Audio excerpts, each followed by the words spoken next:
السلام علیکم ورحمۃ اللہ وبرکاتہ۔ عمر بن عبدالعزیز بن مروان بن حکم کنیت ابو حفص خلافت بنو امیہ کے 8ویں خلیفہ اور سلیمان بن عبد الملک کے بعد مسند خلافت پر بیٹھے۔ انہیں ان کی نیک سیرتی کے باعث چھٹا خلیفہ راشد بھی کہا جاتا ہے، جب آپ خلیفہ صالح کے نام سے بھی مشہور ہیں۔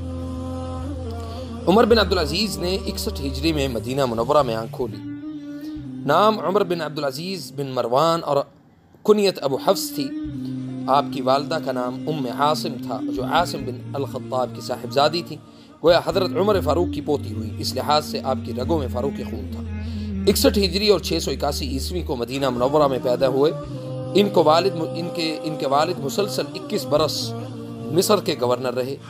دولت اور ثروت کی فراوانی تھی، لہٰذا ناز و نعم کے ماحول میں آپ کی پرورش ہوئی، جس کا اثر خلیفہ بننے تک قائم رہا۔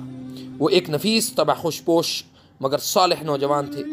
عہد شباب میں ہی اچھا لباس پہننا بے حد پسند کرتے تھے۔ جس راہ سے گزر جاتے فضا مہک جاتی۔ ان ظاہری علامات کو دیکھ کر اس امر کی پیشن گوئی نہیں کی جا سکتی تھی کہ جو خلیفہ بننے کے بعد ظاہر ہوئے۔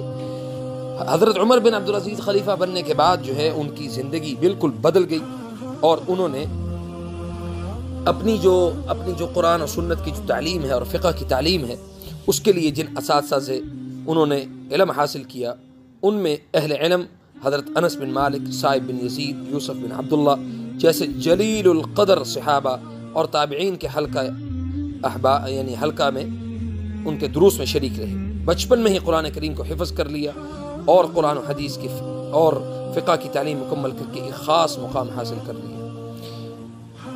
حضرت صالح بن کیسان عبدالعزیز کے متعلق ایک بات کہتے ہیں۔ وہ کہتے ہیں، مجھے ایسے کسی آدمی کا علم نہیں جس کے دل میں اللہ تعالیٰ کی عظمت اس لڑکے سے زیادہ ہو۔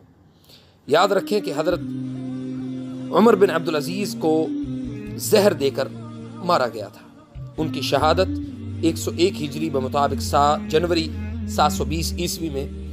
کہا جاتا ہے کہ بنو امیہ نے آپ کے ایک خادم کو 1000 اشرفیہ دے کر آپ کو زہر دلوا دیا تھا۔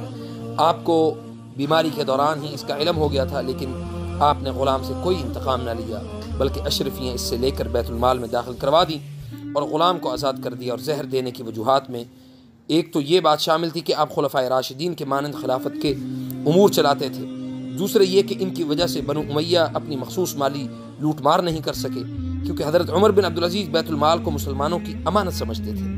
اور یہی وجہ ہے کہ آج کے روافض کے اندر بہت ساری چیزوں میں حضرت عمر بن عبدالعزیز کے خلاف جو ایک دشمنی پائی جاتی ہے، اسی دشمنی کی بنیاد ہے وہ حضرت عمر بن خطاب رضی اللہ تعالی عنہ کا ان کے رگوں میں خون چلنے کی علامات ہیں۔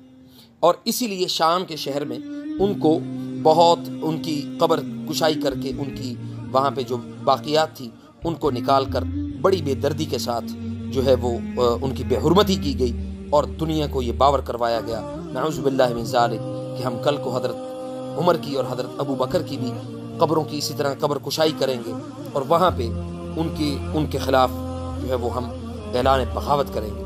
تو اللہ رب العزت سے دعا ہے کہ اللہ تعالی ہمیں اس طرح کے لوگوں سے اور اس طرح کے فسادات پیدا کرنے والے روافض سے، جو امت مسلمہ میں تفریق کا ایک پیمانہ انہوں نے بلند کیا ہوا ہے، اللہ رب العزت ہر ایسے شخص سے ہمیں محفوظ فرمائے۔ فجزاکم اللہ خیر، والسلام علیکم ورحمۃ اللہ وبرکاتہ۔